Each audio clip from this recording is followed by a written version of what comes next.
brought to you by V-Guard. Himachal प्रदेशમાં બિલાસપુરના જંગલમાં આગ લાગી।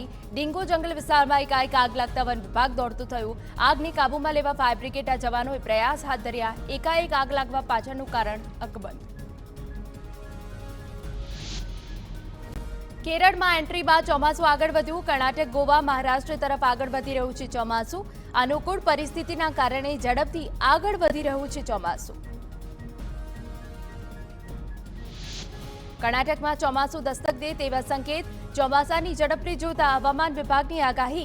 કર્ણાટક બાદ ગોવા, મહારાષ્ટ્રમાં મેઘરાજાની એન્ટ્રી થશે। અનુમાન કરતા એક દિવસ વહેલું બેઠું છે ચોમાસું।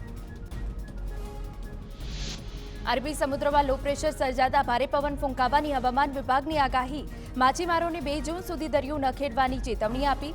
70 થી 80 કિલોમીટરની ઝડપે પવન ફૂંકાવાની સંભાવના। પવનની દિશા બદલાતા હીટવેવની અસર ઘટી। છેલ્લા 3 દિવસમાં અમદાવાદનું મહત્તમ તાપમાન ઘટ્યું। આગામી 5 દિવસ સુધી ગરમીનું જોર ઘટશે, પરંતુ બફારાનું પ્રમાણ યથાવત રહેવાની હવામાન વિભાગની વકી।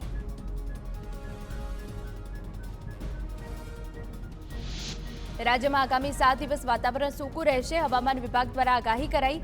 4 જૂનના રોજ રાજ્યમાં વાતાવરણ સૂકું રહેવાનું અનુમાન। મહત્તમ તાપમાન 42 થી 44 ડિગ્રી વચ્ચે રહી શકે।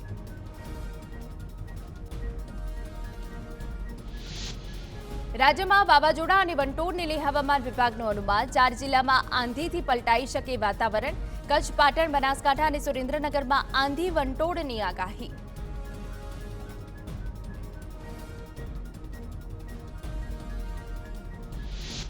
Brought to you by V-Guard.